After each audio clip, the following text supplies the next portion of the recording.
Welcome, everybody. Welcome to the First Coach Freethought Society's monthly meeting on the Zoomer. We are an organization of individuals who prefer science and reason over religious dogma and fanaticism, serving the needs of the non-religious population of Northeast Florida since 1998. And this has been another good and transformative year for us. We're in the process of furthering our community outreach and seeking new things we've never done before. We're on Facebook, Twitter, Meetup, Instagram, and as most of you probably know, Meetup is an easy way for us to facilitate our up-to-date announcements for our events. It's free, and if you're not on our Meetup group, please sign up. We have Secular Sunday in the Park, book and movie discussion groups, the Free Thinker newsletter, and this year we enacted an advocacy overview committee. We elected to participate in a 501(h)(IRS) status in addition to our 501(c)(3) status. And this year we joined the Riverfront Parks Now coalition of community organizations who advocate for the development of green spaces downtown Jacksonville. This year, we've created a new logo and updated our website, which we continue to do on a regular basis. And our website, as you probably all know, is firstcoastfreethoughtsociety.org. Now, I always ask this question, and I'm going to ask this again, and is anyone here new to the First Coast Freethought Society? And if so, may you tell us how you learned about us, whether it was on NPR or Folio or Facebook or some other way. And you don't have to answer, but I'm kind of curious. And the reason I'm curious is to see where we might be effective and where we could make improvements in terms of our outreach. So is there anybody new? NT Nuns? Yeah, I'm new. I just looked up groups on Meetup because I had the Meetup when I lived in Virginia, and I had groups there. So after I moved here, I just did searches for Meetup groups. Cool. Very good. Anybody else new that would care to share? Fasorian. I just happened across it on Facebook because I followed the Central Florida Freethought Association, and that's where I actually just saw it like 2 hours ago. So that's why I'm here. Really? Yeah. Wow, I love extemporaneous decisions. I think that's fantastic. Thank you. Anyone else care to make a comment, or is everybody else here kind of familiar with us? Anybody else? Okay, not hearing anybody. I appreciate your comments and your response to that. Just as you know, we are all volunteers, but there are expenses that we incur, largely promotion online and on the radio and in print. There are also associated costs for our website and fees for regulatory compliance. So if you haven't already done so and you can see your way clear to making a donation of $10, $20, $50 or more, you'll be part of the reason we're able to continue our public outreach. When we are tremendously grateful for all those who've already made donations in 2021. Now, tonight, we are very pleased to welcome a very special guest speaker. You are our guest speaker tonight. This is going to be wonderful. I am so happy we're doing something we've never done before. We're calling it Freethought Free-For-All, a no-hold-bars discussion about whatever is on our minds. And there's no topic off limits.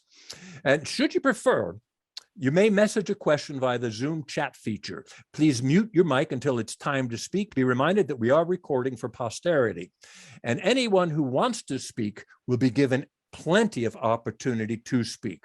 I don't want anybody to leave here tonight thinking, I wanted to say something and I didn't have an opportunity. I want to be sure everybody has an opportunity to speak. So let's enjoy the time, the expertise, and the insights graciously offered to us by us. So having said that, you can at this point, I think, unmute your mics. Typically, I want the mics muted because we have a speaker and sometimes there's a dog barking or a cat needs attention or something, or baby's crying. But if you know you're not going to have something to say right up front, then keep your mic muted. But if you think you might want to jump in right away and make a comment or a question and ask for the feedback from the group, then open your mic. What I'd like to do is get it started by asking a couple of basic questions of the organization. I know there's a few new people. I know there's a few people who've been around for decades or years at least. So how many people get the newsletter in your inbox? And if you do, how many people read it? I do. Okay. All right. You do read it. Okay, that's cool. That's good. Now, how many people would be willing to make a contribution to the newsletter at some point in the future? You could write a poem, you could write a short story, you could write something apropos to a public policy issue. The guidelines for the newsletter is on our website. It's not complicated. If you haven't seen it, all of the past issues are on our website as well. So I would encourage you to consider writing. How to send it in is on the website as well. All the instructions are there. And I know some of you are good writers, and we would benefit from new voices on the newsletter, new writings on the newsletter, if we can see our way clear to doing that. The other thing I'd like to ask is, I'll preface it by saying, I know we're still in a pandemic. That's not lost on me. And it seems to me most of the people who are suffering now from severe COVID reactions are those who are unvaccinated. This isn't of anti-vax or vax speech or anything like that, but this is wondering, would you be willing at this point in time, between now and the end of the year, to have a meeting in person as opposed to Zoom? Or do you prefer the Zoom because some of us might not be wearing pants? I don't know. Maybe it's easier that way. So would you like to try the Zoom, the meeting in person, or would you say, hey, this is pretty good. I like it. It's really convenient for me. I'll open it up. David. I'd love in person again. Oh, I'm sorry. Who I didn't. Love in person. I don't know who's speaking. Oh, Glenda Caldwell. I'm sorry. Oh, okay. I can't see you, Glenda. All right. Go ahead, Glenda. I would love to have them in person again. I would be Okay. willing to wear a mask if anybody is nervous, but I have been fully vaccinated as well. Right. Okay. And do you live in Jacksonville, Glenda? I do. And I was a member for several years. And then I had a very ill husband that I was taking care of, and I kind of dropped out for a while, and have recently rejoined. Okay. All right. So that's a vote for, let's give it a shot. David, you wanted to make a comment? Yeah, I was just going to say, when we talked about this not long ago at a board meeting, I was starting to lean toward, hey, maybe we should try and have, personal in-person meetings again. But in the last several weeks, I've sort of been going the other way because, things seem to be heating up again. And I've already foregone going to a couple of weddings and things. So I'm sort of now leaning towards continuing with the Zoom for at least until, I think we had decided until the end of December to keep it on Zoom. And now I'm more for that than I was before. Plus, we are starting to get people who are tuning in from around the country. So This is true. Dennis said he's in Cedar Rapids right now. Is that right? I've moved to Winter Garden, but yes. Okay. But it's not walking An hour. Distance. Right, Yeah. right. Okay. Right. So right. anyway, but that's just the way I'm feeling today with the way things are going. Right. And we don't have to make a decision. There I'm just you kind were of there. interested in what people are thinking. These are the At people. some point, I hope we're going to Who are start the others that are joining? meeting you? again. But there is You're- also, I'm sorry, who's somebody speaking? There's also a raise hand feature like Roger. If you look at Roger's screen, his little screen, he's got a little hand up there. If you're unfamiliar with Zoom, the raise hand feature can be found under the reaction button at the bottom of your screen. Now, I don't mind if you use that or you actually physically raise your hand, because I want to get to everybody, but whatever is more convenient for you, please feel free to do that. Let's go to Roger. Thanks, Ken. Can you hear me all right? Yeah. Okay, good. I am mixed on this. I've always enjoyed the speakers personally, because I can something that they'll say will make me want to ask a question, maybe at the end of the lecture or whatever it is. But I also like to attend the Sunday in the Park very much in person, and enjoy those discussions as well. So I would go with the flow. I'm also enjoying sitting in my lounge chair in my t-shirt. So I know how y'all feel. So glad to do. Okay, that's cool.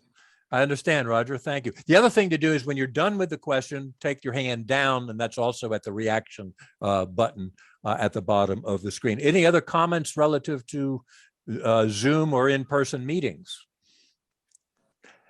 I see we have a few new people that joined us since we started. I want to welcome Akiko. I'm not sure if I'm pronouncing that correctly. Hello, Akiko. Welcome. Jean, I hope I'm pronouncing that correctly. It's spelled Jean. And there's another Mark. I don't know Mark's last name, but we have more than one Mark here. That's great. I appreciate it. Welcome. Okay, I have a dozen potential issues and questions, but I'd like to open it up to everybody else by beginning with, what is your opinion on the whole concept of the Freethought Free-For-All? Good idea. Okay. That was short and to the point. I had a conversation with somebody today who told me the more intelligent you are, the shorter your answers are. Yeah, that was my reaction too. Because I always thought, the intelligence shows that you understand the audience before you're speaking, to whom you're speaking, and that you don't speak to the same way to a 5-year-old as you're going to talk to a PhD candidate. You have different ways of approach, different ways of using your syntax, your vocabulary, your language. All of that, it's a little bit different depending on who your audience is. All right, let's go on to who else. Who's anybody? Oh, David got your hand up. I see David Schwamberg. Yeah, well, my first direct answer to what you're saying is we'll have to see, if we have any good discussions, good fights tonight. At the end is when we can really evaluate it.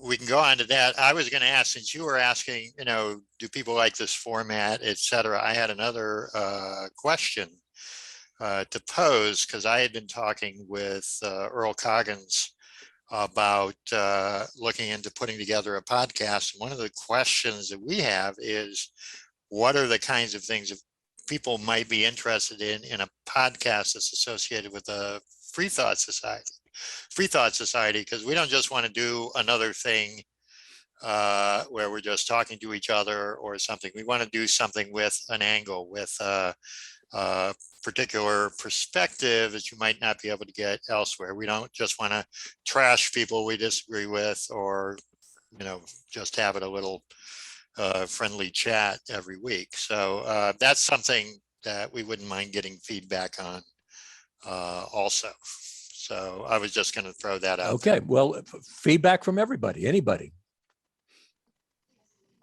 I like the idea of a weekly chat. Am I muted? No, we hear you. We hear you. We hear you.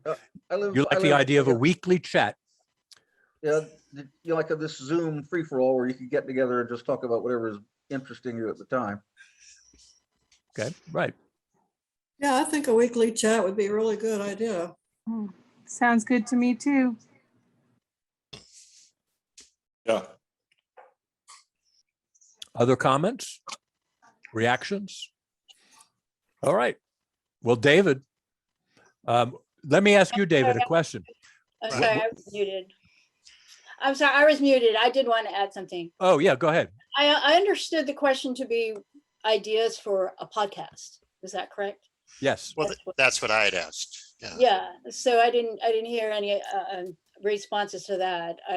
I can't say that I have one off the top of my head. I don't know 100% yet what you guys are mostly all about. For me, it's more the anti-religion and just anti-dogma in general. But I think you said you wanted something that was kind of more of a niche, like unique, something that isn't available everywhere, you know? So I don't have any ideas off the top of my head, but I just kind of wanted to, I think that's what you were asking and we didn't get really. Right. I Yes. don't think David is going to talk about the Jaguars. But Probably I don't not. think, knowing David a little bit, I'm not sure he's going to do that. But I like that you said anti-religion. Oh yeah. I really enjoy that, because I often use the same phrase because it's a little bit more elevated in terms of your stance. It's not just like I'm an atheist, which is a little bit soft pedaling and references your own position on how you feel about all that relative to religion, and it defines you in a negative. When you say you're anti something, it's a much stronger position. I enjoy that. I'd like to make a comment. I would like for maybe us to discuss how politics have become so strongly tied to religion that there are leaders, and you can go back in the last 3 or 4.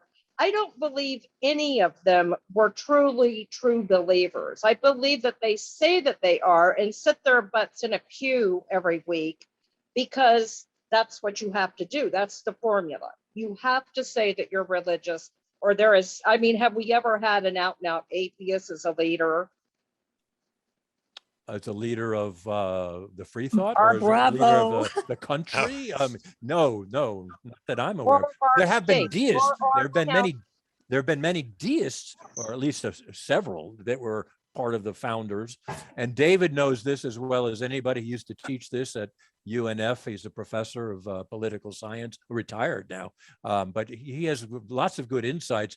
And he's spoken on this to us relative to have there ever been an atheist, and why not? Well, I think there have been atheists. I just think that they say that they're not because that would get them the boot. Yeah, could be. Right. Let's go to Jeanette. Jeanette has her hand up too. Well, I was kind of hoping one of our topics this evening could be a discussion around what's happening with the abortion rights for women, particularly what's happening in Texas. And I was kind of curious what the thoughts of the group were about what's happening in that regard.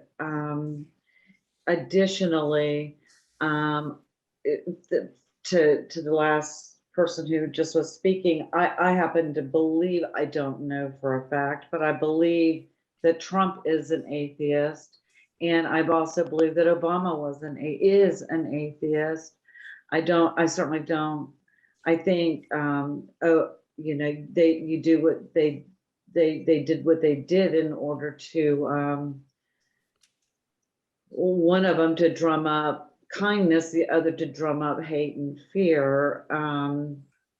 I think that Biden is a genuine believer. I think he's devoutly Catholic. I don't think that's a put on.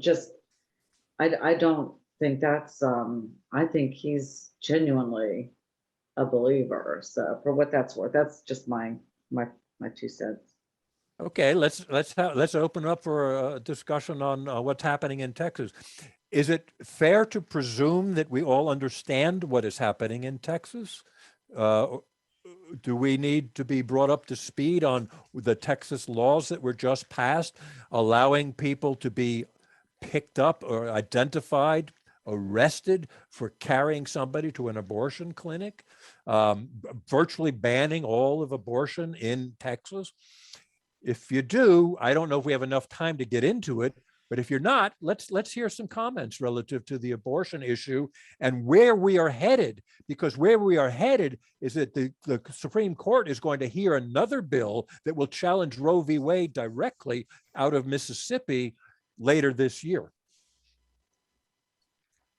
One thing that was another point I discussed about the makeup of the Supreme Court, and why it matters who becomes president, because we got the Supreme Court we have right now because of ultra right-wing politicians like Trump and Bush too, and the elections do have consequences, and this we're going to see what the consequences are, but it's not good when the Supreme Court, the super majority of the Supreme Court is hard right and probably anxious to, let's get this abortion issue, let's overturn Roe v. Wade.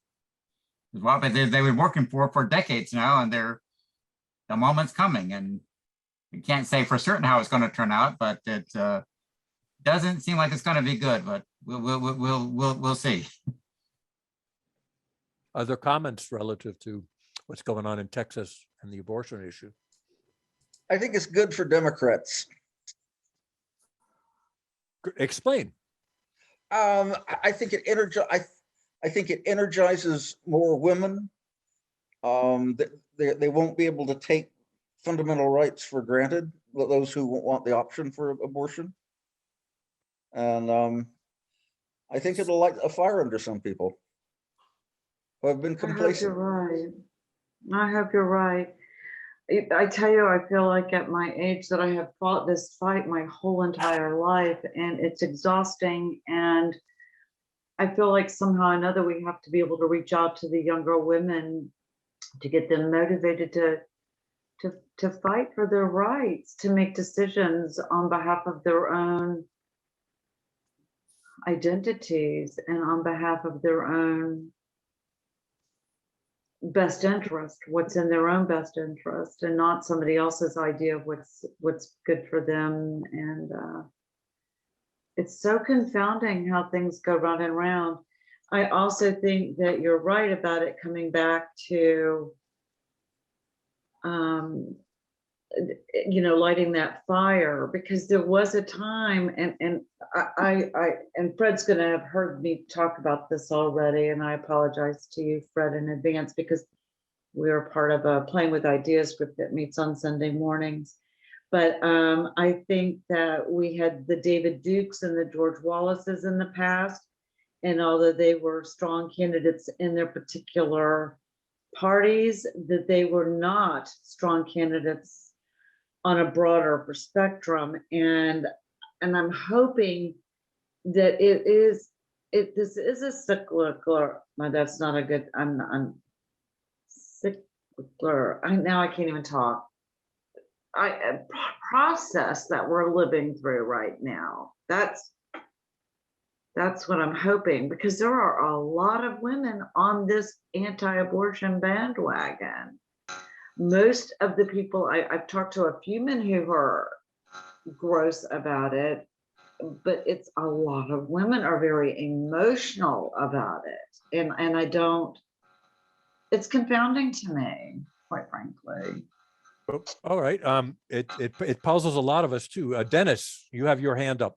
Well, I'm encouraged by things that are happening to fight back against it. For example, the doctor in Texas who performed an abortion yesterday made a public announcement about it, that Lyft and Uber will pay for drivers who get fined for delivering people to abortion clinics. It's certainly stirring the pot, and I think it's good to bring it up to more people's attention. That's Definitely. all. I lived in Texas for had a place in Texas for about 10 years. I came and went, but I was there when they had a 50,000 people march on the Capitol right after Trump was elected.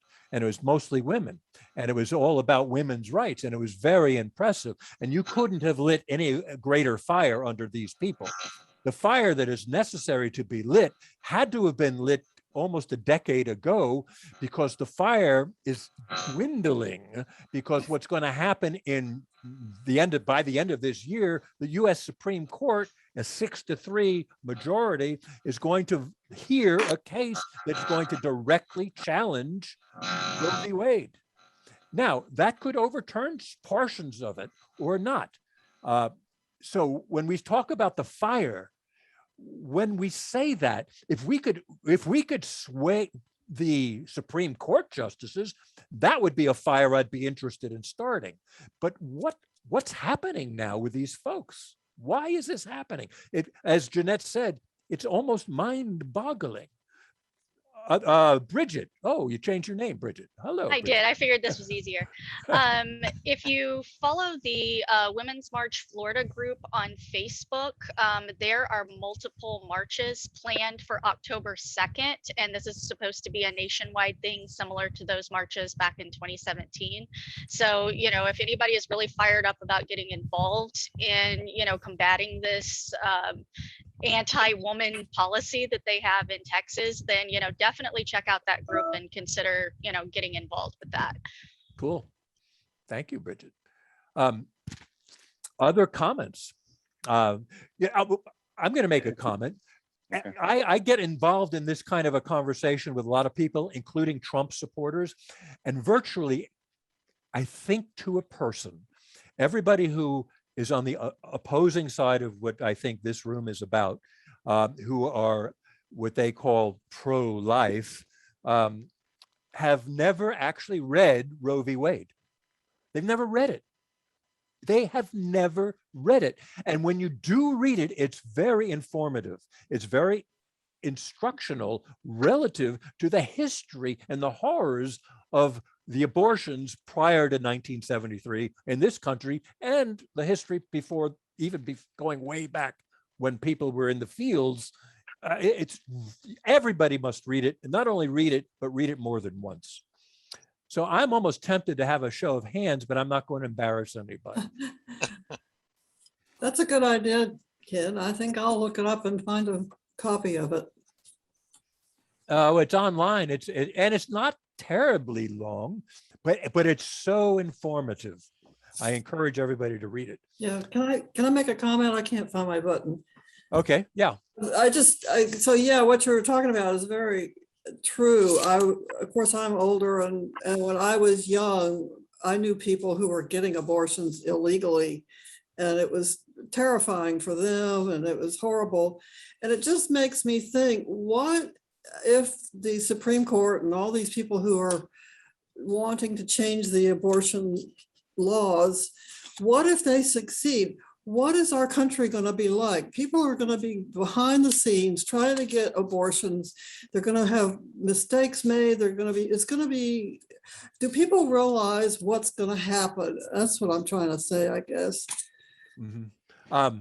I don't know what people tend to realize, because I think what a lot of this ties into people's religious beliefs and what they've been lied to about relative to the focus groups that people crafted back in the 60s and 70s when the conservatives were looking for an issue that they could raise funds with, and they did focus groups and they decided, well, abortion is a resonating issue.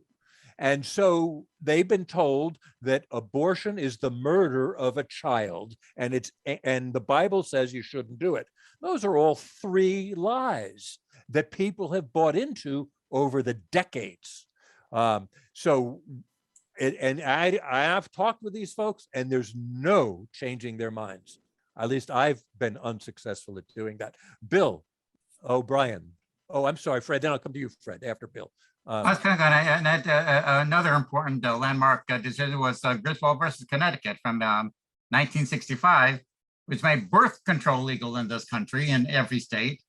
And some of these hardliners, you know, those hardline extremist religious lunatics, as far as I'm concerned, they want to reverse that. They want to make contraception illegal throughout the country.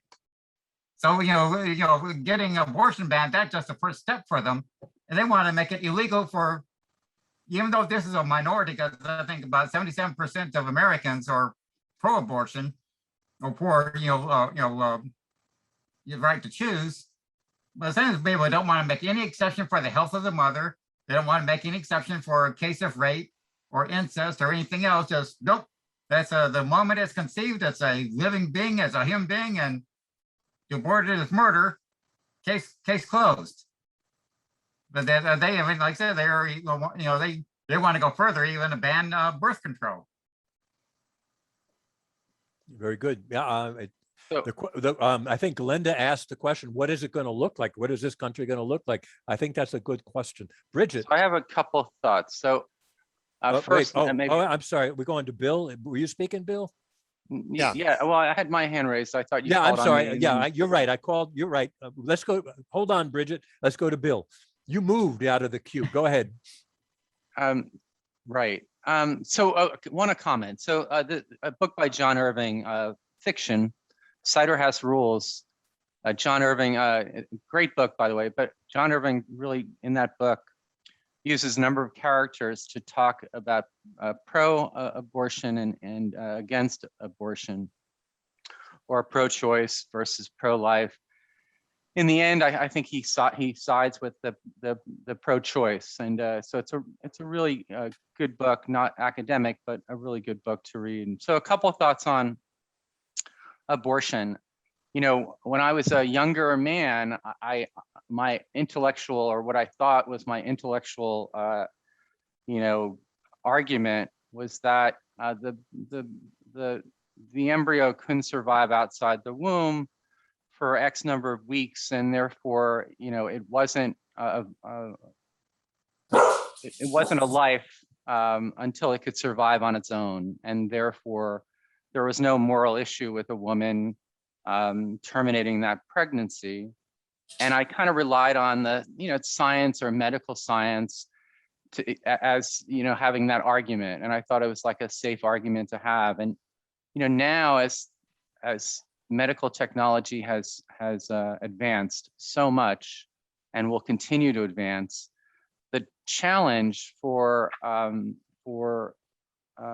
don't know if it's intellectuals or people that believe in the women's rights or privacy of their own body, but the challenge for us is to come up with an argument that that removes that viability question, because at some point, once the egg is once the egg is I guess fertilized, implanted. Right, and fertilized, like it can live outside the woman, and so I think that's and I don't have the argument. Maybe Ken does. He's really good with words and with speaking, or maybe it's David. But that's the challenge for us: is how do we, when we come across somebody who is pro-life, how do we have a conversation with them and maybe not change their mind, because you can't change people's minds overnight, but you can over time. How do you have those initial arguments so that they don't just close up and walk away, but they start to think about it? One of the things I thought about was that, before Roe v. Wade, if you were in a synagogue or a temple or a church, the Oman or the rabbi or the priest, they would be telling you how to live your life, how to behave. They would tell you how to dress and how to groom yourself and all these things. And it just seems like somehow we got tricked into, instead of putting the burden on the churches and the synagogues and the temples to continue to manage morality inside their worship centers, they got our local and state governments to start to try to manage morals, and it's made things really complicated, and it's caused lots of harm. So let me stop there. I don't have any answers, but yeah, but the good question is, how do you engage somebody in a meaningful, effective communication where you can seek reconciliation, at least some understanding that maybe there's a hope that they'll consider changing their mind. Let's go to Linda, and then to Bridget, and then to Glenda. Linda. So the thing that I think is interesting is that these people that are against abortion and call themselves pro-life and so forth are the same ones that are against providing money for so that people can get insurance, health insurance, that parents can pay for childcare to allow them to go to work. They don't want to fund anything after the baby is born, then you're on your own. Tough luck, right? But before it's born, they're real interested in it. So, I mean, to me, that's the hypocrisy of the whole situation. As far as what things would look like if Roe v. Wade gets overturned, partially or fully, basically the same. It'll look the same as the rest of our healthcare system, which is people that have money and resources will still be able to do whatever they want, get whatever healthcare they want, including an abortion. And people that don't have money are going to be left out in the cold or forced to go somewhere to get an abortion that's more likely going to kill them from complications or from the person not knowing what they're doing. So it's going to be the haves and the have-nots, same as everything else here in this country. Bridget. Yeah, my camera went fuzzy all of a sudden for some reason, so I apologize that I'm blurry.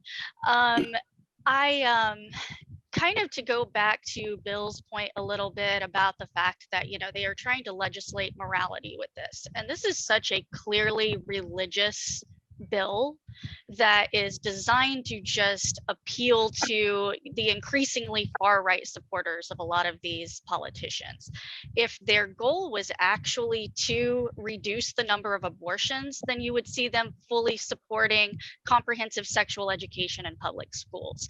You would see them increasing the number of clinics where women can access free birth control. You would see these steps that, are actually going to empower women to be able to make, smart decisions about their body. But you don't see that. It's abstinence only and no abortions, and there's no gray area in between.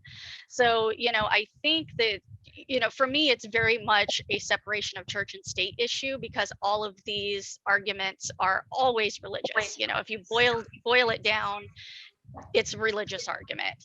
As far as how to approach someone who is pro-life, who is anti-choice, for me, myself, I was religious, fundamental Christian until my mid-20s, probably. And I think that the thing that really swayed me toward having a different view of abortion was actually talking to a woman who had had an abortion and her reasons for doing so. So it was humanized for me. So being able to put a face with the issue, I think was the biggest thing that kind of motivated me that, okay, maybe I need to start looking at this. These people have names, these people have lives. So for me, that was a really big deal, is to be able to attach humanity to that. And that's an excellent point. How do you attach humanity to it? It worked for you when you talked with somebody who actually went through the process, and that worked for you. I wonder how many others that might work for, because it does the exact opposite effect for a lot of people. And you look like you're in your mid-20s now. I don't understand. The whole point. I'm sorry, who's speaking? I'm so sorry. This is Jeanette. I think the whole point is that they don't want women having sex, period, unless it's for procreation. Ah. And there's plenty of hypocrisy there too, because that's what they say. But then we see all of the stories, where there's, sexual assault and harassment and all of this stuff of these people that are saying, women should keep themselves pure until marriage. They're not doing that. They're not following what they're saying that women need to do. It's crazy. If I ever started a political party, I was thinking of calling it two things. The first idea was the Integrity Party, because there's never been a party called the Integrity Party. And the second would be the Anti-Hypocrisy Party. Dennis, do you have a comment? I just got a notice here from the New York Times a few minutes ago. Lawsuits are filed against a Texas doctor. A man in Arkansas and another in Illinois on Monday filed what appeared to be the first legal actions under the new strict anti-abortion law in Texas. The Arkansas man was described in the complaint as a disbarred and disgraced lawyer, that he had filed the lawsuit. I'm going to skip ahead here. After reading the article about the law, he said, I'm pro-choice. I don't care, if the woman has an abortion or not.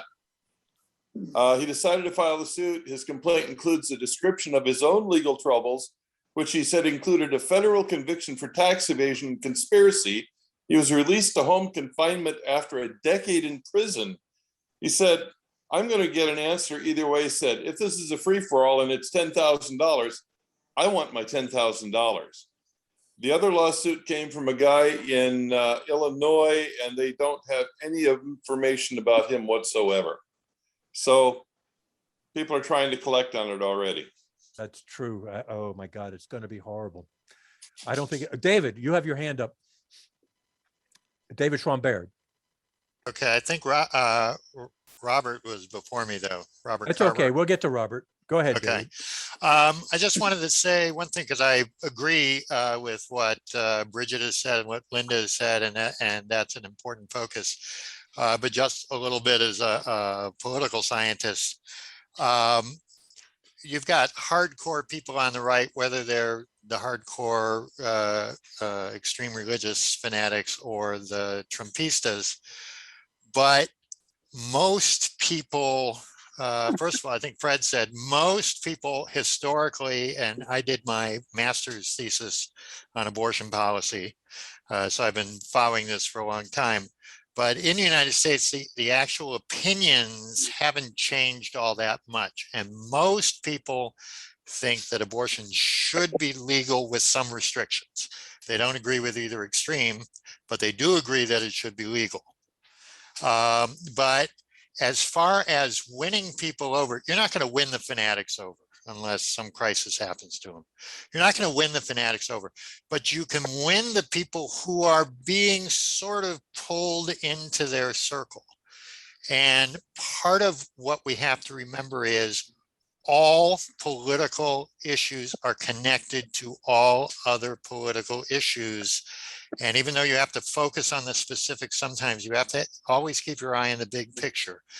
If we had a situation where people who are unemployed or who are in very precarious sorts of jobs, working for Burger King or slapping together a little bit of Uber and a little bit of this and a little bit of that, if they had actual real employment and actual real insurance coverage, they had a reason to believe that I'm in a good position and I'll be in a good position for a while and my family will be too.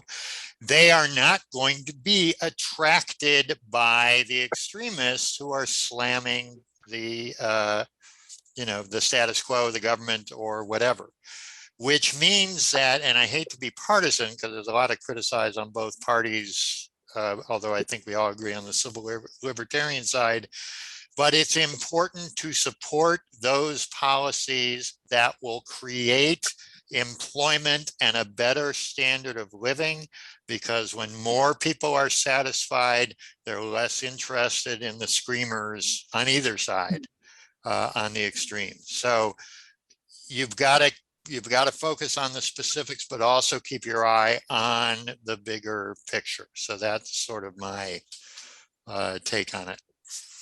Okay, I got a few comments on that, but Robert, go ahead. Robert Carver. You're muted, Robert. If you're speaking, I can't see you, but if you are there, unmute yourself. Okay, we'll come back to you, Robert. We'll come back to Robert. David, I want to. The problem that we have that you've outlined, and it seems simple when you listen to you speak. Well, why doesn't just everybody do it like that? It seems reasonable, but we're going up against people who have a deeply held belief in something that they believe is a greater power. There's religion's aspect behind all of this. And whether or not the religious leaders are manipulating the followers, or they're not manipulating, or they're true believers or not true believers, doesn't seem to much matter because they're gaining a lot of traction. So one of the things that I think the First Coast Freethought Society and other groups similarly situated is good at doing is suggesting, well, that maybe you should reconsider your belief system and what you have been told, and then you can get to the abortion issue. You want an answer from me, or you want to go to somebody else? No, let's go to David. Yeah, no, I'll give you a chance to respond, and then we'll go to Robert. Go, David. Okay, well, I'm in the Freethought Society, obviously, because I do think there is a value in that. You have to challenge people. You have to put a different message out there. You have to give those who are leaning towards doubt more reasons to doubt and more reasons to question. What I'm saying is that the hardcore, you're not going to persuade. You're just not going to. They're lost. They're not on this planet. They're, you know, in some other dimension. But there's a tendency for people to gravitate to listen to people who shouldn't even be listened to when they're in distress, when they're too engulfed by uncertainty, when they feel disappointed or abandoned, etc. And so, to a certain extent, you have to keep addressing our issues, Freethought Society issues, and you have to keep attacking those ideas. But you also have to realize that there are other ways to keep people from moving in that direction. And those are broader political solutions, not just winning the argument at the coffee shop or winning the argument on your podcast. It's actually, we're talking about activism. That's actually being active in getting, like, you know, the Democratic Party right now wants to pass the infrastructure bill. The infrastructure bill passed, it's going to put millions of people to work in real jobs, not fake jobs, precarious jobs, etc. And so if there's all this dithering going on, the dithering is over. Okay, so you let it fail. People are still going to be in this precarious situation, and they're still going to be running over to the Trumpistas and to the extremist religious people. You put them back to work, they're not interested anymore. That's the ultimate way to win the argument. So you have to fight all of those battles, which wears a person out. But there's many battles, not just one single battle. That's what and I didn't even hear the word capitalism once. But that plays a role in this too, because a lot of people who are in charge of a lot of money are interested in just making more money. Robert Carver, you're there. Hello, Robert. Yeah, first issue is that I don't think not all anti-abortionists are thoughtless people. My previous MD was anti-abortion, and his reasons were that he had seen a fetus struggle during an abortion, and it moved him so deeply that he had to change his position. Now, I'm pro-life, I'm pro-choice, but I think there should be limits in terms of time. I'm not one of those people who thinks that at any time it should be illegal, but after some point of development, it should not be.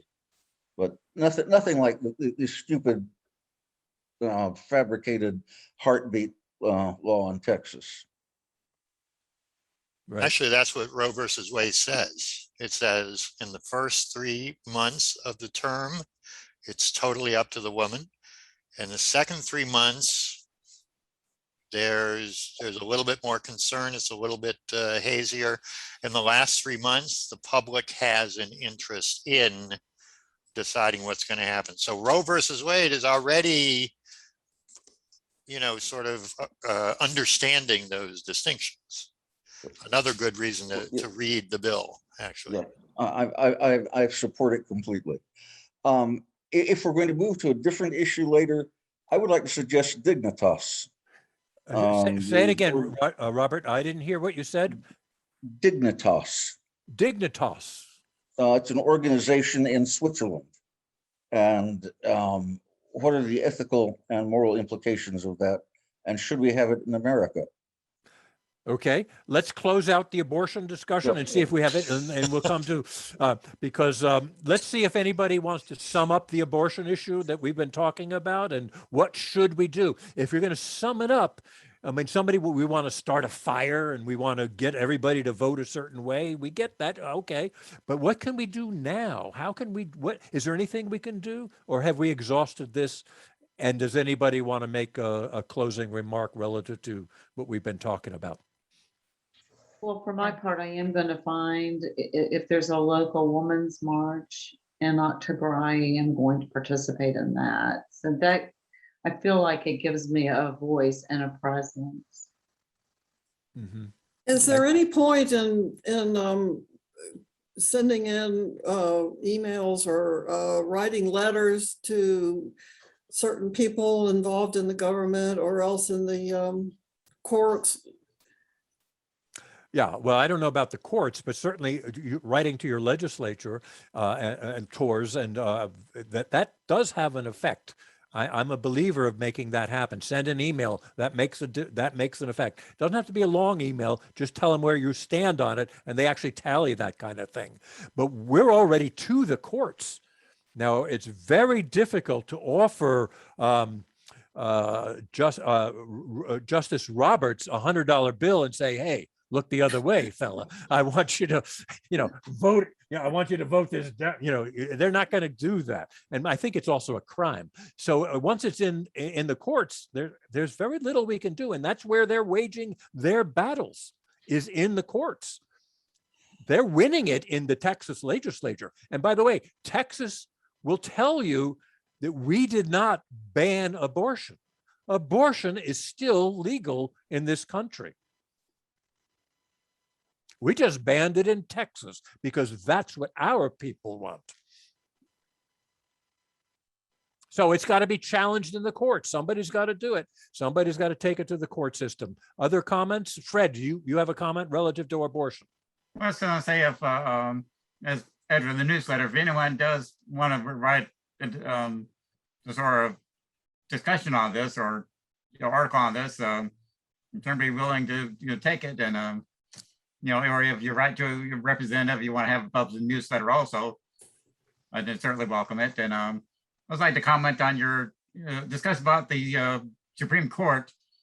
The one time there was, or is known in afterwards, collusion between the Supreme Court as Chief Justice and a politician was in 1857, James Buchanan and Taney, where they colluded to make the decision that Buchanan thought would solve the slavery issue once and for all time. Of course, they're completely wrong. And it wasn't well known of the collusion at the time, but later it did come out. There was collusion between them. And so that's, and it proved disastrous. Any other wind-up summary comments relative to the abortion discussion we've just had?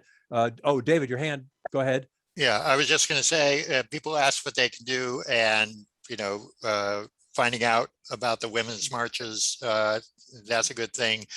Writing elected officials, but also, since it's being fought in the court, giving support, including donations to groups like NARAL and the ACLU, and now that are actually fighting this in the courts, is going to help them out too, both in terms of giving them the resources they need to keep fighting it, but also to show how much support they have. So that's another way to contribute. Thank you. And I just noticed that Susan has joined us. I think you're a little late. I didn't know if you were here before. I didn't. I'm sorry, I missed you. But Susan, if you look at the chat, she has indicated there's something that we can be doing, actually attending on October 2nd for a morning of action. I don't know what action is going to be taken, but there's a link there that you can click on, and there'll be more information for you there. If you should have access to the chat, and it's something up there from Susan Erchter. So thanks for joining us, Susan. I appreciate that comment. All right, Robert, let's close that out for now. And last call for abortion comments. Last call. Then let's go to Robert, and you're offering up something that I'm interested in? The organization Dignitas in Switzerland. Yes. It allows a humane and dignified exit from this life when you are Right. getting towards the point where it's uncomfortable to continue living. Like the Hemlock Society in this country. Well, except I mean, yes, I mean that's their goal. Say that again. The Hemlock Society has changed its name recently, but I can't remember what the new name is, or a splinter group, because the Hemlock name just seemed. So what would you like us to learn or know about that? I just like to bring it up for discussion. Should we have it in this country? What are y'all's opinions and reactions? Oh, okay. You follow the plights of Dr. Kevorkian? Oh, certainly. Yes. And have you followed the plight? How do you pronounce the name of the organization and then spell it for me? Dignitas. Oh, Dignitas. Yes. Okay. All right. So in terms of end of life, we've had a lot of discussion about this in this country over the years. Whose life is it anyway? A lot of been good books, a lot of terrible. Terry Schiavo's situation in Florida, Dr. Kevorkian. There's all sorts of very high profile anecdotal stories that are real life stories that we have to consider. So how do we fall on this? What are some of the comments relative to end of life? Who wants to make a comment? David Schrombert. I just found out this past week that assisted suicide is legal in Canada. And I found out from a distant relative who was talking about her father, who lived to the age of 100, but then was getting very ill. And she told Shir and I the whole story of the process, et cetera, which was very moving. But I was mainly surprised that it was legal in Canada. So right next door, we have a country that has done it. And from the description that I got from this relative, it was very responsible, very humane, a very strict procedure to make sure it couldn't be abused. But it can be done. It does exist. I've also heard of cases in Switzerland. So I believe the option should be there. Okay, Bridget and then Linda. Yes, I absolutely think that, this should be something that we have nationwide. Oregon is a death with dignity state. So assisted suicide, is legal in Oregon. And there's an organization called EOCOR, which is End of Life Choices Oregon, that basically once you're enrolled in hospice in the state of Oregon, you have the option of reaching out to this organization in order for them to walk you through the entire process, including any legal issues, and it's entirely volunteer run. So and that has been something I've read, several articles of people who have had terminally ill family members, and they've moved to Oregon in order to take advantage of these laws and these organizations. So I'm of the opinion that it is a very important service that we should be offering in more areas of the country. Linda. Yeah, I agree. And what I was going to say is there's states in the United States where this is legal, and Washington State is one of them. So those people over there on the left coast, they're ahead of the game. I absolutely think you should do this. These people that are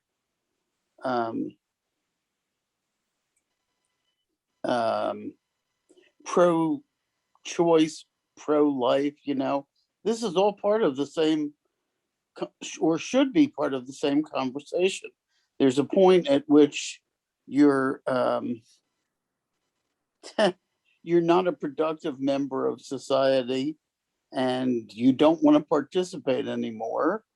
Either you're terminally ill or you have Alzheimer's or whatever, for whatever reason that makes sense to you. I don't see any reason why the government should tell you that you can't terminate your own life, or even that somebody can't help you do it. Right. Well, you're taking it a step further. We use the phrase assisted suicide. So you're suggesting that, well, maybe if we can handle it on our own, suicide should not be a stigmatized issue. We should allow for that as well. Is that fair? I don't really think that it should be illegal, and it is in most places in the country. But yeah, I'm talking about assisted also. That should definitely be something that's available. Is that the prevailing thought in the room, that if we're going to allow end of life to be handled by an individual, that individual should be assisted by other people who are somehow or another mandated, perhaps, by the law? I don't know who's new. Robert, let's go back to Robert. Yeah, I think there should be some kind of regulation. I was suicidal when I was young, and I'm not sure that I'm not sure everyone's in their right mind when they're committing suicide, trying to commit suicide. So I'm not sure it should be available to everyone easily, without medical approval, some kind of regulated process where these things are determined appropriate medically. But I mean, it should be just, I'm tired of being in pain. I mean, I'm not suggesting stiff regulations, but if somebody can come forward and say, I'm generally tired of being in pain, physical pain. I understand. Yeah, it's a very touchy subject, but if somebody wants to offer themselves, sometimes there's not much we can do to stop them. Well, sometimes there's always people the don't even handgun. recognize it. But that's not dignified. Oh, I see. Oh, that's interesting. Okay. All right. Fred, you want to make a comment? I just a comment from reading some of my dad's magazines in the 70s that were from the 60s. I read how attempted suicide was a crime. So if you attempted suicide but failed, you could go to prison, and you weren't going to get any psychiatric help or any help at all. You were just being punished for attempting to do yourself in. But another factor is living wills, or having something in preparation so that whatever reason you are incapacitated somehow, and you're living on a machine, and you don't have the capacity to make your wishes known. That like with the Tereshava case, where one has something legally that says, I do not want all these massive efforts and expensive efforts to keep me alive when there's no chance of recovery. And I certainly agree with Robert's point about, with the assisted suicide, it should be regulated so that, we're not helping when Joe Bluey is having a bad day because his girlfriend left him and he said, no, there's no point in my life. Will you help me commit suicide? And I mean, there could just be a chemical imbalance in their mind. It doesn't have to be that's not a fair argument. I mean, a lot of people commit suicide when they shouldn't because they have mental problems that need to be addressed. But it's a difference between a physical ailment, which there's no hope of recovery, and your life is really just, horrible because of your physical condition, the medical condition, whichever, rather than psychological condition. That's some sort of regulation, just to make sure that it isn't that people who really could live happy lives if they could get the treatment they needed are doing it. I mean, it can be due to chemical imbalances in the mind. I mean, it could be something that's just treatable by a pill. So okay. you don't want those people. I don't think you want those people committing suicide because they're not able to decide in their full capacity that they really don't want to live. That's my point there. Let's go to, we'll come back to you, Robert, because I want you to be able to respond. Let's go to Roger and then to Liz. After Roger, we'll go to you, Liz. Okay. Thanks, Ken. I was a special friend of a woman in Washington State who was very committed to death with dignity.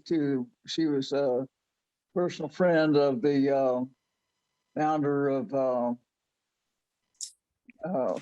forgotten what the name of it. He wrote the book about Final Exit, but at least in Oregon, and I believe in Washington too, you cannot get assisted suicide until you have 2 medical doctors that will attest that you have a probability of dying within the next 6 months. So it's a short-term solution, really. Okay. Elizabeth. Yeah, Robert, Roger covered a little bit of what I was going to say. And I think that in most states, and I think Florida is one of them, if you're, going to die soon, like, I don't know what the time period is, but if you're having trouble living and you're doomed to die, there are already ways that they will help you go through that process. And I'm not exactly sure what the details are. I know that there are certain probably medical conditions that you have to have, but you are allowed to be helped through with that. Mm-hmm. Very good. Okay. Mary Wall. Hello, Mary. Just from another perspective, I guess with advances in medicine, and I guess at least my perception, I guess of sometimes when I attempt to sign up for a primary, they allege that they manage my health or whatever. I'm wondering, in terms of advances in medicine, stuff like that, and the extension of life, where does heroic measures come in? And in terms, I guess, of somebody else making the decision for you about having to live, the instinct of in terms of natural selection, that there's a desire to survive. How far do you go in terms of comparing, I guess, heroic measures to the desire to end life, and in terms of advances in technology, just how far did they go in comparison to ending life? So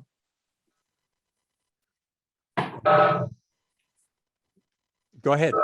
There are things like Christian Science or the Amish and stuff like that that basically rejected a certain amount of technology. It's just something to consider. I personally don't have any conclusions, except that science has done things like liver transplants. Basically, if somebody's an active alcoholic, and maybe somebody gets multiple liver transplants, or whatever. If somebody doesn't want to die, if somebody wants to live or something, how far do you go in supporting the idea that even making the doctors make these decisions, having that responsibility. There's talk about socialized medicine. I know in Britain, I guess there was this woman, in a bed next to my mother in a hospital. She said dialysis wasn't available in Britain, but sometimes when they're pressing socialized medicine, they don't, tell you the things that, basically have to be considered practically with regard to socialized medicine, what's available. Are orphan drugs available? And if so, basically, if a physician has to tell a family that dialysis isn't available, whose fault is that? In terms of how the family looks at it.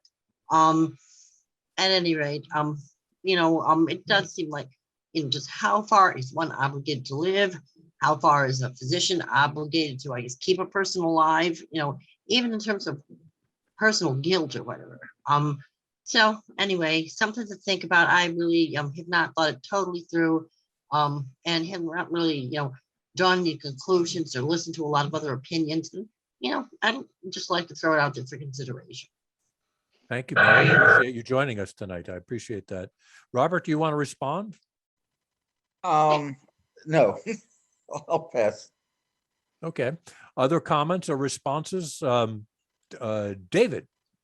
Yeah, I was just going to say, you do need to have regulation, and you do need to have, clear steps to make sure that this isn't just despair of the moment kind of thing. But you also have to have regulation because it can be abused too. Somebody who, hey, I want the will to go through before there's a chance to change it or something like that. You've got to make sure that other people who shouldn't weigh in,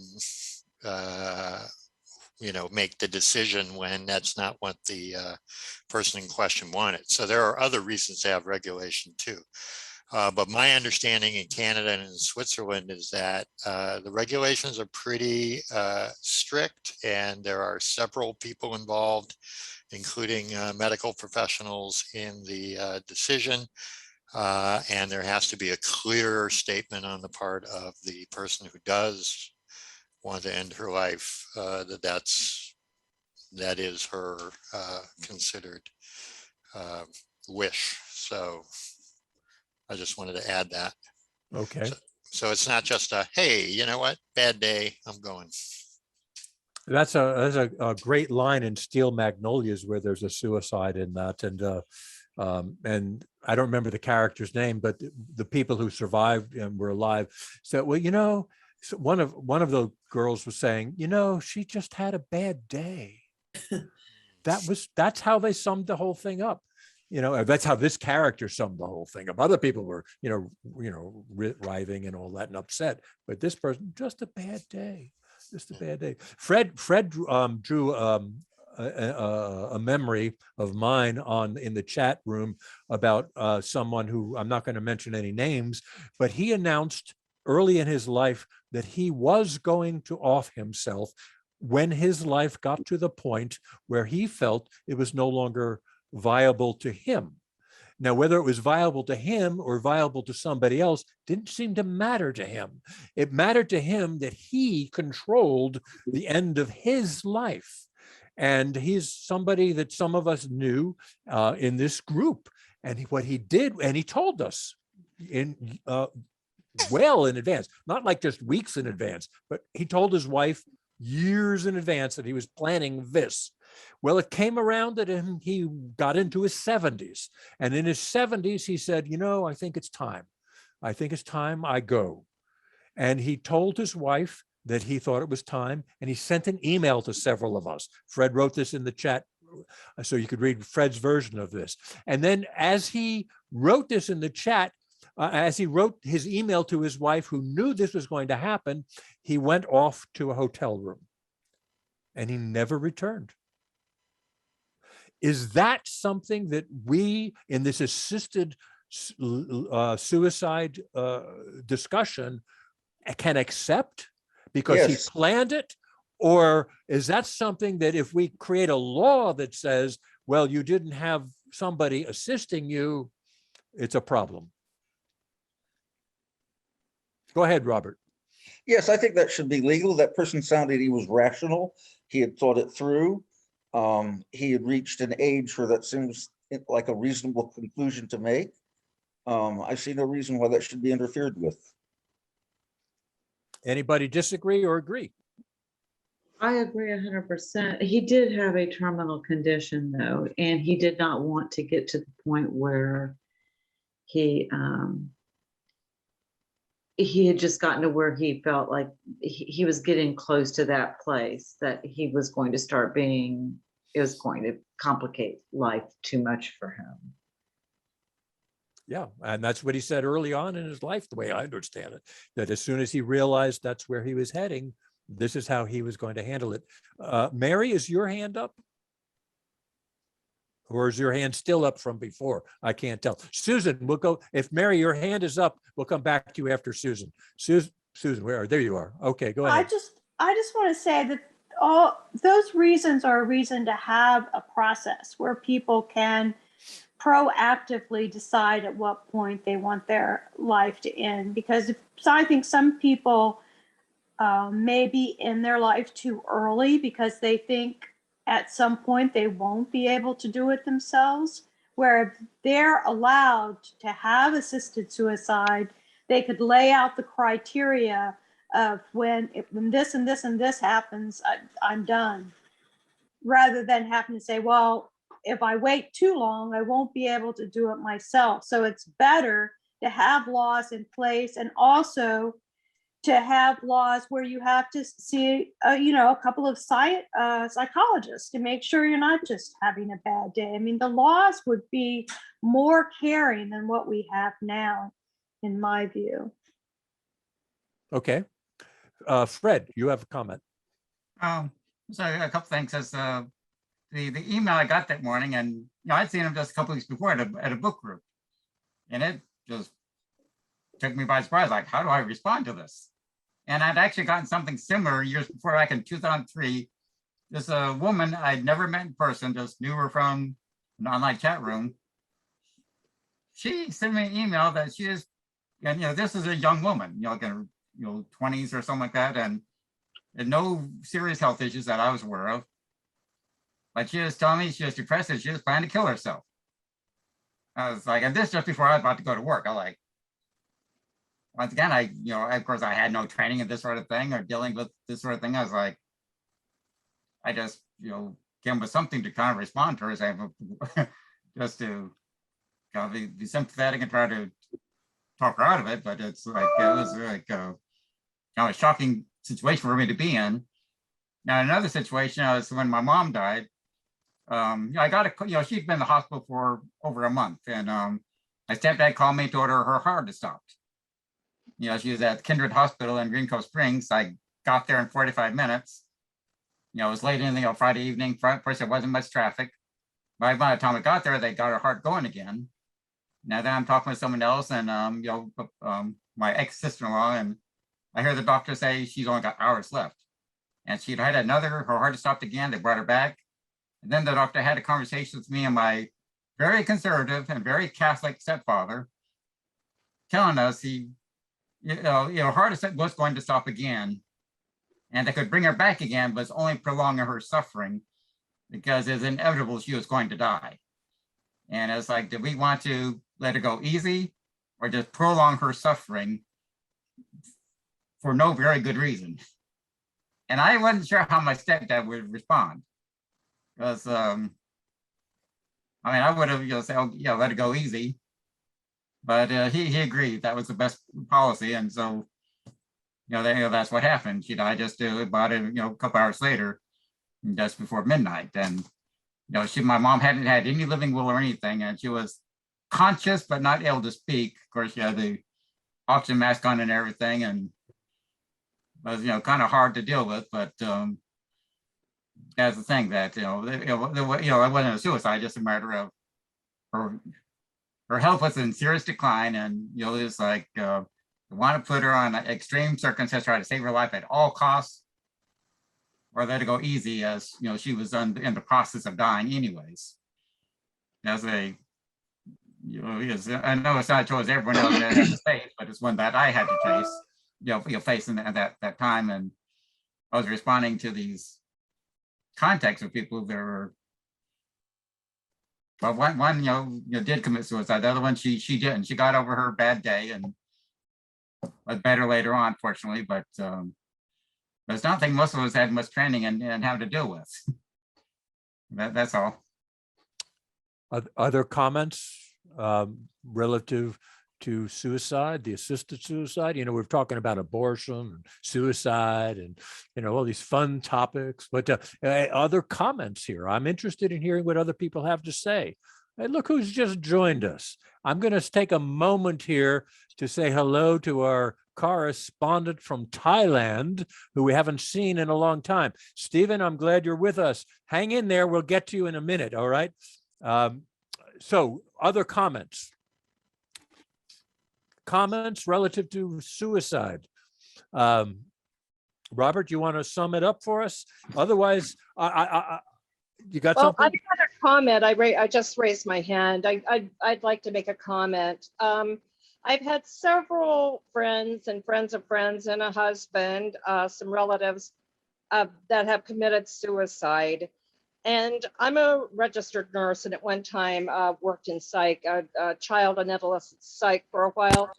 And my comment is, why don't we teach mental health in schools, grade schools, junior highs, high school? Why is that a subject that we just don't handle very well, at least in this country? I'm not sure. I've lived in Australia. I haven't lived in a lot of countries, but I've visited a lot of countries. It seems like they tackle it a little bit differently, because I think people should know what major depression is. And I think people should know about brain chemistry. I think that's just should be the minimum of what we teach. There are a lot of people that suffer with things that, when they're not physically terminally ill, but consider suicide, that if they just understood what their condition was and what was causing it and what were options that they had for controlling it, that we wouldn't have all of these problems. And I just wish that our education system would be more comprehensive in teaching people about their bodies and their minds. I think that that would be such a helpful thing. Thank you.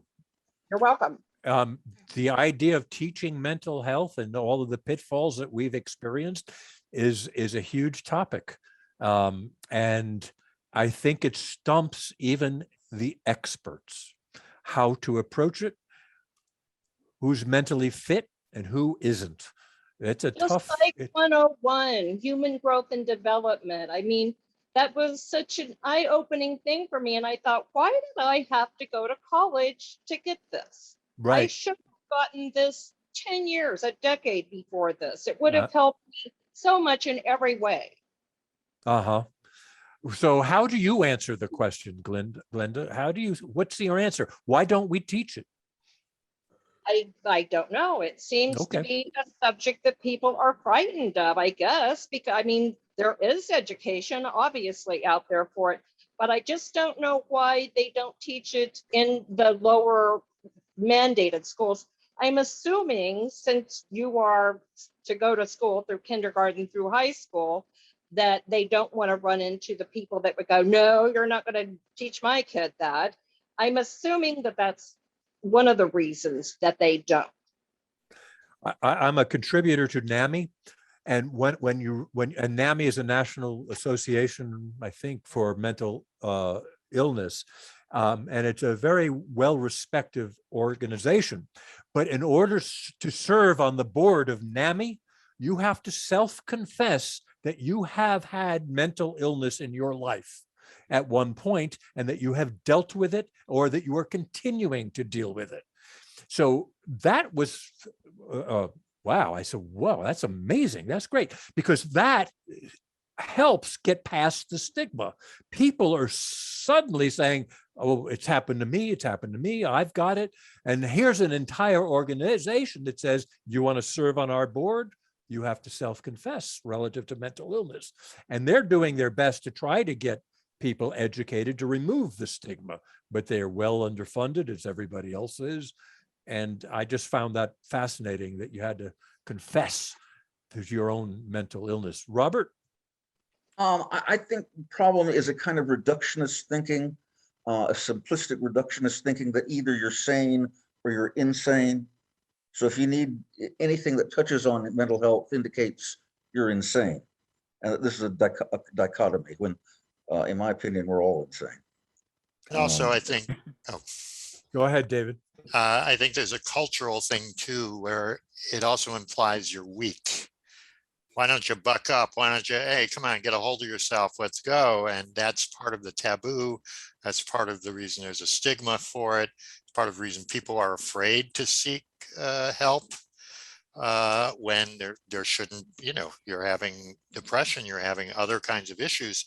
There shouldn't be any stigma at all. You got a sore knee, you go to a doctor. You got a sore soul, you go to a therapist. And it should be, but I think there's a lot in our culture that militates against that, which is a shame, and that has to be fought through. That could be a good topic for a podcast. Yeah. It would Oh, be, I'd like to make one more comment, though. I mean, I know insurance companies, if you get a diagnosis of depression or anxiety, your rates are going right up. I don't know if you're all aware of that, but it's a thing. So there's lots of reasons why people don't want to talk about it and admit that they have had these things. When we know, I think pretty much everyone has had one of those things, anxiety or depression, whether it's situational depression or profound depression, it's a thing. But there are prices that you pay that you don't want to pay for admitting that. Can I just volunteer one quick thing? This is, I think, a little bit off the topic originally, but I would like to add one thing. I think the cost of mental health care is a colossal problem. My nephew suffers from bipolar depression and is going through a rather tough time right now emotionally.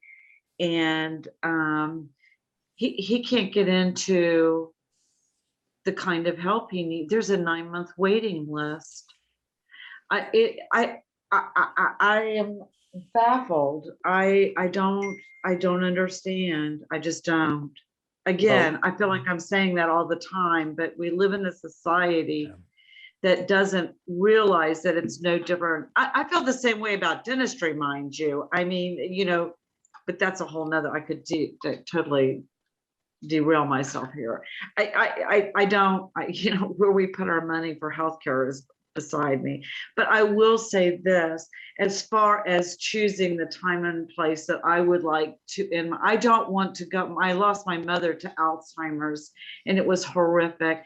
And I miss her every single solitary day.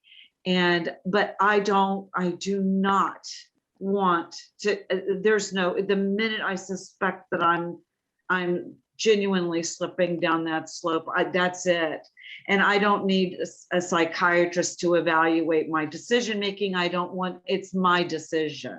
And that's how I feel. mm-hmm. There was a point in time where people were trying to correct left-handed people because they felt that they were mentally ill if you used your left hand as your predominant hand. Elizabeth wanted to say something. Go ahead, Elizabeth. Oh, yeah, I had a comment from a few minutes ago. I think it's interesting that mental health was something that was brought up in the Olympics when one of the contestants took a day off for mental health purposes, and it was because she was stressed or whatever her reasons were. I mean, she had a lot of reasons as to why mental health was affecting her, but Simone Biles. I think it was very interesting that they brought that out and made a point about it, that giving people a chance to take a mental health break or to find some help for mental health is important. Except for Fox News, who are dissing her all over the place. Yeah. Right. Fox calling News. her weak. Calling her weak. Called her a quitter. Yeah, exactly. Quitter, right. That's exactly, that's what we were talking about. Right, exactly. Who's Bridget? Let's go to Bridget. Yeah, I just wanted to kind of touch back on the teaching mental health in schools. I think especially at the K-12 level, like, you know, the younger the better, to start teaching kids how to handle negative emotions, because I think that that is something that is often left to the parents. It's like public schools treat the symptoms like bullying or, you know, disruptive behavior and stuff like that, but they're not at all addressing the root causes of this, and that's, you know, kids not being able to handle those negative emotions. One of my areas of study in college is gender studies, and I've actually written a couple of papers about kind of the role of masculinity in interpersonal and mass violence. And if you look at a lot of these cases, you know, like these family annihilators and things like that, it's, you know, not being able to handle rejection, not being able to handle, you know, like life problems, you know, like going bankrupt or something like that, and just not knowing how to deal with that. And I think if we could start teaching, you know, like men and boys at a very young age how to handle those negative emotions and, kind of just weave that into the education, I think that it could even have an impact on, violence rates in the United States. The more people understand how to handle, life's problems and things like that, then, it could even, just kind of domestic violence could just plummet in the United States in 50 years. So, that's another thing to think about if, you're looking at putting where to put mental health services. I think, like I said, starting at that young age and going on up. Oh, well said, Bridget. Thank you. I appreciate that. Fred, would you like to comment? It's like said, as a high school student in the 70s, and I moved around a lot when I was a kid. It was my dad's in the Navy. But by the time I got to high school in, California, I was very, very withdrawn to the extent that I was recommended to counseling. I went to first to a group session where most of the other kids were very much troublemakers. And then I went to private sessions for about a couple of years during, in high school. It's, with some help, but it just, I don't know how much help there is in, across the country. It may depend on jurisdiction and high school and the state and how much, and but then many schools, their budget has been so slashed, they're not able to provide these sort of assistance to students that may need help, like they may have back in the 70s or earlier. So, I mean, if they recognize there's a problem, there's often, because of budgetary reasons, not a whole lot they can do with it. And these are right-wing lunatics are trying to keep slashing the budgets. So that's an ongoing problem. Yeah. Yeah. Thanks for sharing that, Fred. I appreciate it. Other comments relative to this is a subset of our assisted living, assisted suicide discussion, and it morphed into mental health and the crisis that we seem to think exists based on our observations. Other comments? Is there another? Bud, let's go to Bud. I see Bud's hand is up. There's only two certainties in life, it being death and taxes. We're all going to die. And the only sane way of getting out of this life is when you decide it's over. And it's very good book. Has everybody read this book? The Peaceful Pill Handbook? I have not read it. You need to get it. You've read it. I have not read it. Well, but somebody's shaking his head. Somebody's read it. Okay, I didn't see it. The thing is, it discusses the things so thoroughly. It discusses all of the nations in which you could go to get help. It tells you how to go about it if you're going to do it on your own, but it helps you. It helps you, to make a sane decision about the whole thing. And I really recommend it. And if you couldn't see the title, it's the Peaceful Pill Handbook, and it's by the group that started all this. So, okay, well, thank you for the recommendation. Any comments relative to what Bud just said? Comments? Yeah, I want to thank him for presenting the book. Oh, okay. Appreciate that. I'm unfamiliar with it, so I'm going to check it out. I'm going to recommend a nice movie to watch. It's called The Sea Inside. If you haven't seen The Sea Inside, it's Alejandro Almodovar, a Spanish director, writer. Pedro Almodovar. Yes. Thank you, Madeline. It's Elmara Dentro. Right. No, that's the person. But it discusses the very topic we're talking about. But it's a person who is infirm and cannot do what he wants to do to himself.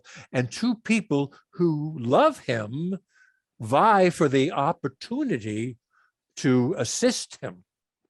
It's a very well done movie. And thanks, Madeline. I butchered the name, but you've got it. the sea inside. Other comments relative to this before we move on to another topic? I want to just take a moment. I know most of you probably don't know, or maybe some of you do know, Stephen Stoll, Lance Stoll, and he doesn't have the opportunity to join us very often because he lives in Thailand. So, and he's decided tonight would be a good night to check in with us. So I want to just give him a minute or two or three to say, if he's Stephen, hello, first, hello, thank you for joining us. Haven't seen you in a while. I've enjoyed your contributions to the newsletter. You have any comments relative to what we're trying to do tonight? I was just listening, and this is an area where Thailand is probably behind the United States with mental health. There's no friendly attitude towards mental health here. I guess the Buddhist tradition is you're supposed to take care of your own problems. You're not supposed to share your problems with others. And so this is one area that I think the United States is ahead. Every mall you go to here has plastic surgeons and dentists. I've never seen a psychology office here anywhere. I don't know what you do in this country if you have a mental problem. I have a teacher friend of mine, an American, who has many mental problems, and he has to get psychiatric drugs. And it's really a headache for him every month just to get the drugs that he was prescribed in America. So, so this is one area that I think we are behind, and I think it's because of Buddhism. I really do. I think there's some really good parts of Buddhism for, you know, encouraging you to be free and do your own thing. But the flip side of that is there's very little sympathy for suffering of any kind, right? Because there's this notion that, you know, suffering is part of life, get used to it, right?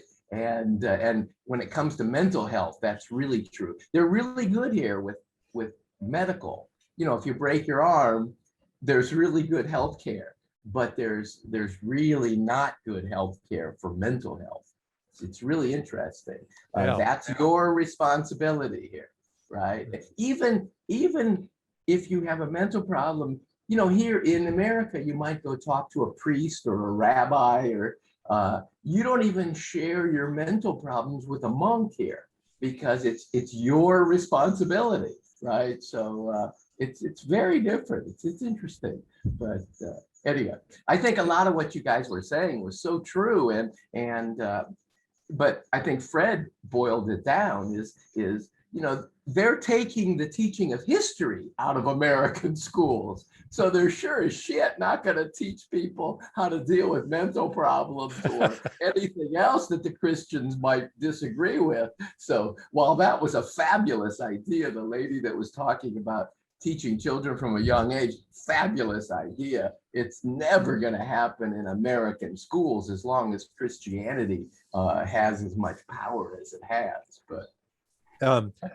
Lance, Stephen, do you want to take a moment and offer up a couple of sentences relative to your view of Christianity?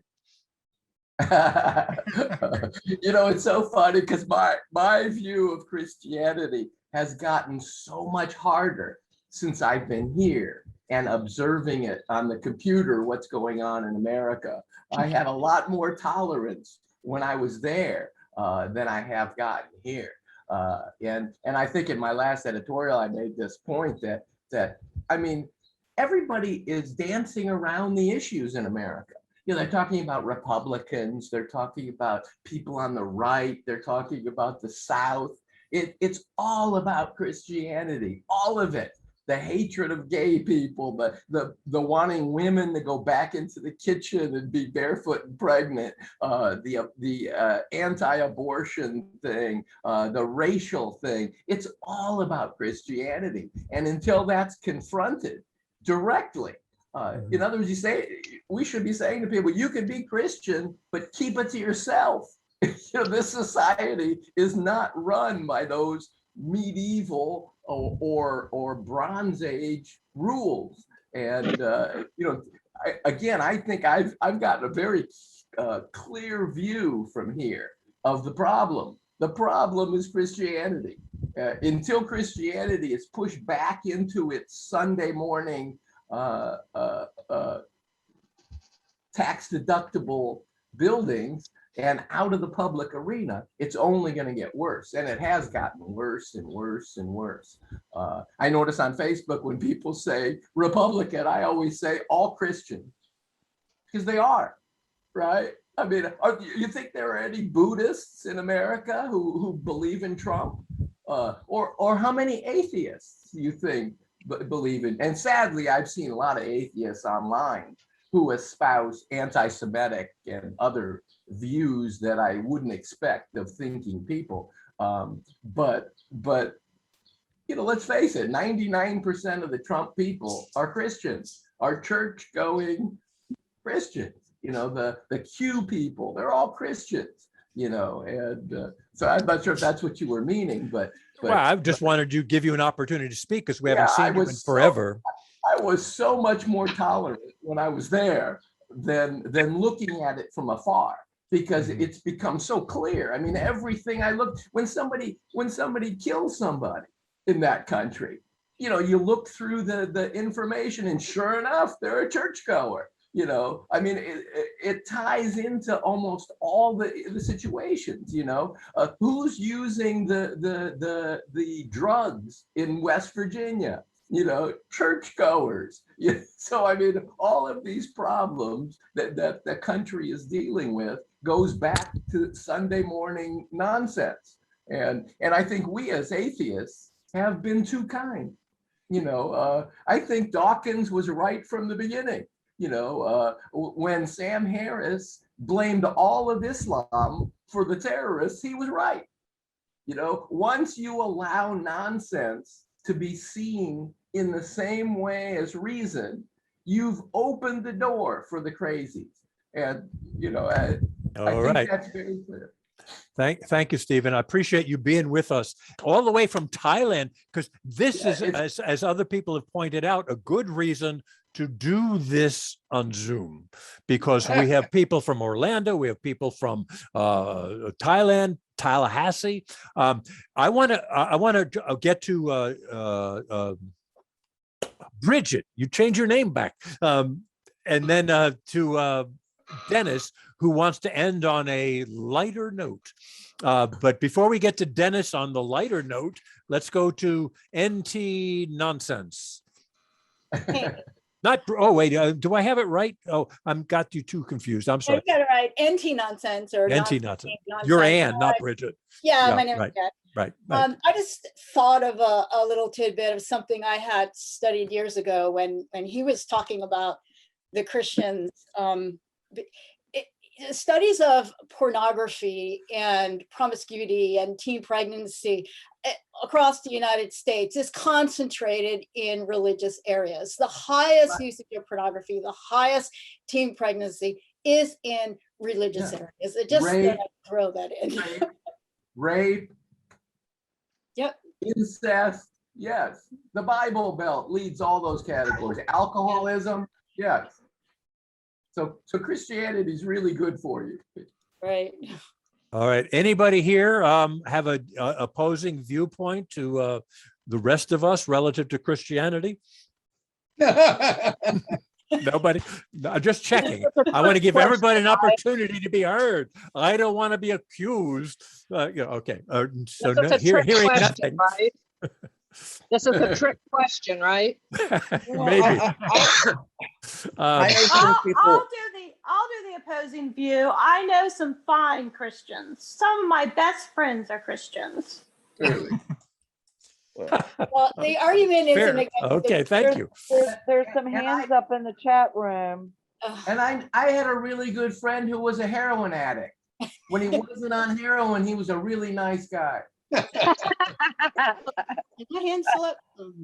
Okay. All right. Other comments before we move to David? Let's go to David. Okay. I am going to take the opposite view, because there have been times, for example, in the peace movement where You know, if you're all alone in the peace movement, you don't have a peace movement, you have a peace person. And when I was in the peace movement, some of the best activists were people who were motivated by their religion. And it's also true in the civil rights movement, et cetera. So if you go out with your sword ready, and anybody who dares to, you know, say that they are religious in any way, you're not going to be able to work with them. And a lot of things you want to work with them on. You want those people, which doesn't mean you stop arguing with them. But I think there's a distinction between, you know, those who are really, really extreme and those who are much more open-minded. I think they're wrong, and I'm going to argue with them, and I will argue with them. But I also want to march with them to stop a war, or I also want to march with them for civil rights. Okay, so I'm a little bit less there with all my weapons out. I agree with you that there are Jimmy Carters and there are Martin Luther Kings, but look at the other side. They're motivated by religion too. So there are good people. There are good people who believe all kinds of things. We should work with good people. But once you open it up to that religion, well, what do you do with people on the other side? You know, I mean, what do you do with them? Well, that's a fair question. Let's answer that, David. Okay. Part of the question is that sometimes on any number of issues, number one, the best people to fight against the religious fanatics are also people who are religious. They're going to speak the same language. They're going to understand the same mindset. But they're going to be they can answer things that will have an emotional tug that we're not going to be able to answer. And how well are those people doing with the Trumpists? How well are those good Christians doing right now in America? How well are we doing? How well are we doing with them? Well, we're not convincing any of them. They have won. They they haven't won yet. Oh, if they've won, I mean, I don't know what the hell we're doing here. We should all, you know, be colonizing the moon. We don't want to confuse the battle with the war, as they say. Right. But there's another thing to look at, which is very interesting in terms of demographics, because all the different ways you can switch and cut in America right now. One of the ways we didn't talk about is generation.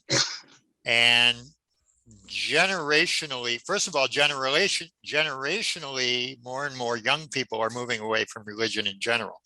But it's also the case that of those young people who are still religious to one degree or another, they are also much more progressive than the older people in their very religious groups. And even among Southern Baptists, if you compare older Southern Baptists to younger Southern Baptists, it's still a majority of young Southern Baptists who don't accept, let's say, gay marriage and gay rights, which is the issue I was looking at. It's still close to 50% of Southern Baptists under the age of 30 who are in favor of gay rights and who are in favor of gay marriage. And so, you know, if you just have this broad sweep and you miss the subtleties, you don't know where you might not see opportunities where you might find allies in this pursuit. So that's all I'm saying. I don't disagree with you. You know, there's nonsense and there's nonsense. Some people make a religion out of nonsense, and some people are much more flexible, tolerant, and they're on the same planet with you. But I'm very reluctant to be super. I'm fairly militant. I wouldn't be in this group otherwise, and I don't pass up the opportunity for a good argument unless it's going to break up the peace march. Right. Well, speaking of nonsense and no nonsense, NT Nonsense has her hand up. Let me try to remember what I was going to say. Oh yeah, in regards to, someone had made a comment that there are, of course, plenty of fine Christians, and that is absolutely true. They're wonderful people. And, but so we always have to keep in mind, it's not the people that we're against, it's the dogma.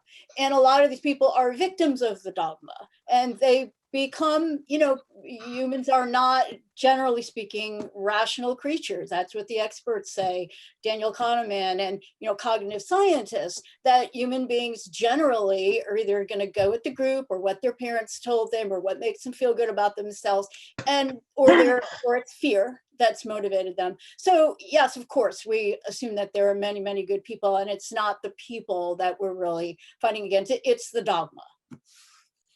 Okay. Thank you. Let's go to Dennis. Dennis has suggested that he wants to end on a lighter note. Ha! Go ahead, Dennis. I'm unmuted. I have been watching faithfully, that's probably the wrong word, the series Lucifer, which is wrapping up on Netflix. All of the episodes are out now. There are 93 over 6 seasons. I've seen 92 of them, so I have one more to watch tonight.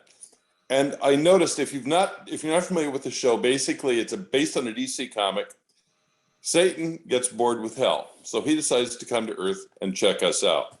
Very handsome, played by Tom Ellis. He's wonderful. He's charming. He gets involved with solving police cases, and the only trick he really plays with, he finds a suspect and he leans in and says, "Tell me, what is it that you truly desire?" And they always fess up. It's great. But what has struck me after all of these episodes, that it's all Old Testament religion, God, angels, demons. There has never, as I recall, been a mention of Jesus or the Holy Spirit. And for a series that's been very successful and run, almost 100 episodes in America, that just struck me as a very interesting way that they've avoided controversy by sticking with ancient mythologies. And I just wondered if anybody else had noticed that too. Yeah, I've been watching the series, and actually I read the graphic novel. I got the series before the TV show came out. I just came across it a few years ago and said, wow, this is pretty fascinating. Well, I'd also read the Sandman series, where this Lucifer was introduced. And where, in the Sandman series, one day Morpheus, the god of, Lord of Dreams, he's going to go to hell because he's rectified something he did horrible thousands of years ago, expecting a big fight. And Lucifer is going around, there's vacant, and Lucifer's going around locking doors. What's going on? He says, oh, I'm retiring. What do you mean you're retiring? You can't retire. Yeah, I'm going to retire. Oh, by the way, here's the key. And then, of course, Morpheus had to figure out what to do with that key. They later went to a couple of angels at the direction of God. But also in the latest season, the TV series is very different than the graphic novel, but Lucifer, his father, God, has retired. And they left it to the angels to decide, well, who's going to be the new God? And Lucifer won. So, and I'm thinking, this is, I know there are a lot of Christians, they're watching the show, they'd be like, what the hell is this? Yes. It is, the show is a mixture of drama and comedy. There's a lot of comic, aspects of it. So it's very amusing. Yeah. And you just gave away a whole bunch of spoilers there that I tried to avoid. Well, I'm sorry. I hope that doesn't I think that people anybody. would be, that they were been keeping up with it, but have to see how it all plays out. Hello? Yeah. Repeat the title of the show. It's called Lucifer. That's it. And it's currently showing on Netflix. It originally started as a network series, I think, on CBS or NBC. And it went there for 3 years and then moved to It's on Netflix now. Streaming service. Yeah. So I've enjoyed the whole thing. I'm looking forward to watching the rest of it after we finish tonight. So pray for me, okay? Will do. I just had my hand up. I don't know if. Oh, Mary, go ahead. Yeah, go ahead, Mary. Oh, well, just, impulse with regard to the current commentary. It seems to me that religion might have possibly developed just because, I guess, of individuals' vulnerabilities due to corporal being or whatever. And looking for guidance or security or something. And among other things, I guess there's, I guess, the idea of Genesis and not to eat of the tree of knowledge or the tree of life, you know, which, well, maybe it was written quite some time ago, but, you know, it seems to have some current significance or whatever. But a lot of it, I think, has to do with superstition. And but at any rate, I want to say that I was thinking about leaving the meeting, but I so appreciate you having a Zoom meeting. You know, I think it came up before because, Right. you know, I've enjoyed listening to a lot of what you have to say. And, you know, there's the idea of, you know, omnipotence, and even if the human mind is capable of it. One of my favorite sayings when I was young was, you know, absolute power corrupts absolutely. And even in terms of behavior, people in the United States, you know, I wonder if omnipotence is something we really want. But anyway, I live in New York and I don't have access to a lot of your meetings. I think they're in Florida. And I would like to more or less say that I appreciate this Zoom meeting and I hope that you'll have more. So anyway. Well, yes, we are going to have more. And Mary, that leads, let's conclude this kind of right now, because one of the opening questions that I had, and I knew it was premature relative to how you might feel about this, but should we do this again? Was this a worthwhile way to spend one of our monthly meetings? I enjoyed listening to so many of you, and especially, you know, what Stephen Stoll had to say in the, you know, at first or whatever that, you know, finally, it's a common sense, you know, whatever, as well as, you know, many of your other opinions, you know, so yes, I really enjoyed it. Thank you. Thank you. What about some other people?